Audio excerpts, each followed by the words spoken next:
ঈদুল ফিতর ঈদুল আজহার মধ্যে নামাজ আছে, ঈদে মিলাদুন্নবীর নামাজ কত রাকাত? অনেকে এই হাস্যকর প্রশ্ন করেন। আমি তো জানতে চাই যে জুমার দিন তো ঈদের দিন, এটার মধ্যে তো কোনো সন্দেহ নাই। এবং হযরত ওমর রাদিয়াল্লাহু তাআলা আনহু বলেছেন যে ইয়াউমে আরাফা হজের দিন, এটাও আমাদের জন্য ঈদের দিন। তো হজের দিনের নামাজ কয় রাকাত? জুমার দিনের নামাজ কয় রাকাত? ঈদে মিলাদুন্নবী সাল্লাল্লাহু আলাইহি ওয়াসাল্লামকে ঈদ কেন বলা হয়? ঈদ শব্দের অর্থ হচ্ছে আদা ইয়াউদু থেকে, যেটি বারবার ফিরে আসে।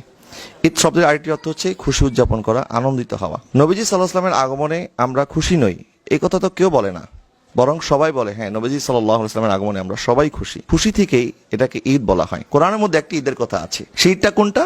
হযরতে ঈসা আলাইহিস সালাম আল্লাহর কাছে দোয়া করেছিলেন, রব্বানা আনজিল আলাইনা মাইদাতাম মিনাস সামাই তাকুনু লানা ঈদান লিআউয়ালিনা ওয়া আখিরিনা। আল্লাহ, আপনি আমাদের জন্য জান্নাত থেকে খাবার নাজিল করেন। যেদিন জান্নাত থেকে খাবার নাজিল হবে, ওই দিনটা আমাদের জন্য, আমাদের পূর্ববর্তী পরবর্তী সকলের জন্য ঈদের দিন হয়ে যাবে। তাহলে এটা তো কোরআন থেকে সাবিত, হযরত ঈসা আলাইহিস সালামের উম্মতের জন্য জান্নাত থেকে খাবার নাজিলের দিন এটা ঈদের দিন। তাহলে এই ঈদ শব্দটা শুধুমাত্র ঈদুল ফিতর ঈদুল আজহার জন্য খাস নয়। সৌদি আরবে প্রতি বছর 23শে সেপ্টেম্বর ওনাদের প্রতিষ্ঠা বার্ষিকী উপলক্ষে ঈদে ওয়াতানি পালন করা হয়। এটি সৌদি আরবের পত্রপত্রিকা থেকে শুরু করে সরকারি বেসরকারি ওয়েবসাইটগুলো যদি আপনি ঢুকেন তাহলে সেখানে দেখতে পারবেন। এই ঈদকে আজ পর্যন্ত কোনো আলেম বেদাত ফতোয়া দিয়েছেন, হারাম ফতোয়া দিয়েছেন আমার জানা নাই।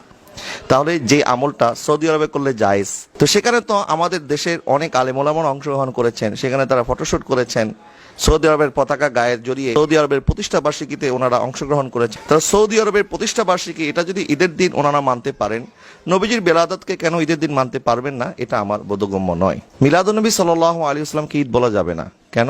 কারণ এদিন নবীজি সাল্লাল্লাহু আলাইহি ওয়াসাল্লামের শুভাগমন, আবার অপরদিকে নবীজি সাল্লাল্লাহু আলাইহি ওয়াসাল্লাম এই দিনে দুনিয়া থেকে পর্দা করেছেন। তাহলে নবীজি সাল্লাল্লাহু আলাইহি ওয়াসাল্লামের দুনিয়া থেকে পর্দা করাটা এটা কি করে ঈদের দিন হতে পারে? যারা এই কথা বলে আমি তাদেরকে স্মরণ করে দিতে চাই, জুমার দিনকে ঈদের দিন কেন বলা হয়? এটির ব্যাখ্যাও নবীজি ইরশাদ করেছেন, ফিহি খলিকা আদম ওয়া ফিহি কুবিদা।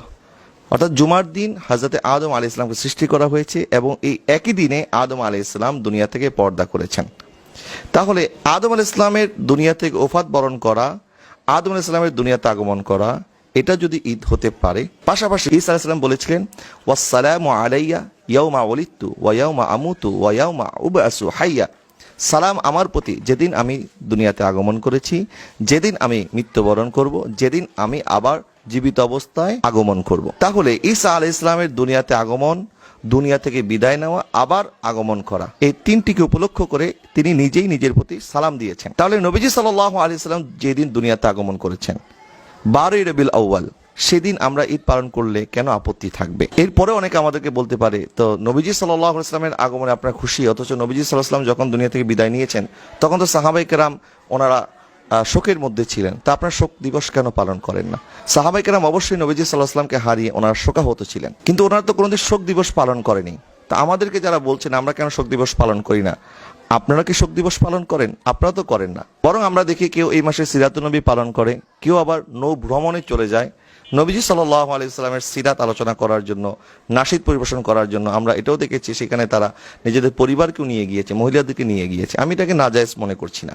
নবীজি সাল্লাল্লাহু আলাইহি ওয়াসাল্লামের ওফাতের পরে সাহাবায়ে কেরাম প্রতি বছর সিরাতুন নবী মাহফিল করেছেন বা ওনারা নৌ ভ্রমণে গিয়েছেন, এরকম তো কোনো দলিল নাই। তাহলে আপনারা কেন করছেন? মিলাদুন নবী উপলক্ষে নতুন কোনো আমল করা হয় না, বরং কোরআন তেলাওয়াত, নাত রাসূল, নবীজির জীবনী আলোচনা, নবীজির মিলাদের আলোচনা, নবীর প্রতি দুরূদ সালাম, মানুষকে খাবার খাওয়ানো, সাদকা খায়রাত করা, বিভিন্ন জায়গায় নবীজি সাল্লাল্লাহু আলাইহি ওয়াসাল্লামের শান বর্ণনা করার জন্য মাহফিল ইন্তজাম করা, এগুলি আগেও ছিল, এখনো আছে, কিয়ামত পর্যন্ত থাকবে। কিন্তু এটার কাঠামো হয়তো ভিন্ন হয়েছে, উপস্থাপন হয়তো ভিন্ন হয়েছে, আয়োজনের মধ্যে হয়তো ভিন্নতা রয়েছে, কিন্তু মূলের মধ্যে কোনো পার্থক্য নাই। সুতরাং আসুন আমরা এই বিতর্ক এড়িয়ে, যারা একদল আরেক দলকে বেদাতি ফতোয়া দিচ্ছেন, বেদাতি এটি বড় একটি অপবাদ। যাকে বেদাতি ফতোয়া দেওয়া হচ্ছে তিনি যদি বেদাতি না হয়ে থাকেন, তাহলে যিনি তাকে বেদাতি ফতোয়া দিচ্ছেন তিনি কিন্তু বেদাতি হয়ে যাচ্ছেন। সুতরাং আমরা যদি গোটা মুসলিম উম্মার ঐক্য কামনা করি, আজকে আপনি আমাকে বেদাতি ফতোয়া দিবেন, আমাকে গালি দিবেন, আমাকে জাহান্নামী বলবেন, আবার কালকে বলবেন আসেন আমরা দুইজন মিলে ইসলাম কায়েম করার জন্য রাস্তায় একসাথে আন্দোলন করি, এটা তো হতে পারে না। কারণ আপনাকে আরো সহনশীল হতে হবে, আন্তরিক হতে হবে। আমার কোনো আমল আপনার যদি পছন্দ না হয়, কোরআন সুন্নাহ দ্বারা আপনি আমাকে বুঝাতে হবে। আর আমি যদি আপনাকে বুঝাতে পারি যে না, এই আমল নবীজি সাল্লাল্লাহু আলাইহি ওয়াসাল্লামের শুভ বিলাদতকে কেন্দ্র করে যে আমল সুন্নাহ সম্মত, কোরআন সম্মত, এরকম সকল জায়েজ আমল, জায়েজ কাজ আমরা করতে পারি, তাতে কোনো অসুবিধা নাই। এবং পাশাপাশি আমি আমার ওই ভাইদেরকেও বলবো যারা মিলাদুন্নবী পালন করে না, আপনিও তাদেরকে কটাক্ষ করবেন না। এটা যার যার নসিবের ব্যাপার, সবাই পালন করতে হবে, এটা তো ফরজ কোনো ইবাদত নয়। বরং কেউ যদি বলে যে না আমি এই দিনে বেশি করে নবীজির প্রতি দুরূদ পড়বো, কেউ যদি বলে আমি এই দিনে রোজা রাখবো, কেউ যদি বলে আমি এই দিনে বেশি করে নফল ইবাদত বন্দেগী করবো, যে যার মতো করতে পারবে, আমাদের সাথে এসে করতে হবে, আমাদের মাহফিলে আসতে হবে, এটা তো নয়। বরং আমরাও তাদের প্রতি যেন সহনশীল হই এবং তাদেরকে আমরা গোস্তাখে রসুল, দুশ্মনের রসুল যেন না বলি। বরং তারা যেভাবে নৌ ভ্রমণে গিয়ে নবীজির শানে কাসিদা পড়েছে, এটা দেখার পরে আমাদের দিল ঠান্ডা হয়েছে যে যেভাবেই হোক, যে ব্যানারেই হোক, যে পদ্ধতিতেই হোক, তারা তো এই 12 রবিউল আউয়ালকে উদযাপন করেছে। আমাদের দেশে যদিও ওনারা মিলাদুন্নবী পালন করে না, মালয়েশিয়াতে ওনারা মিলাদুর রসুলের ব্যানারে তো করেছে। যেই ব্যানারেই করুক, কোনো আপত্তি নাই, সবাই তো নবীর কথাই বলছে। তাহলে যারা নবীর কথা বলেন, যারা তাওহীদের কথা বলেন, যারা রিসালাতের কথা বলেন, নবীর মহাব্বতের কথা বলেন, আমাদের মধ্যে কোনো পার্থক্য নাই। আসুন আমরা বিতর্ক এড়িয়ে একে অপরকে ভাই হিসাবে গ্রহণ করি এবং সবাই সবার প্রতি সুধারণা পোষণ করি।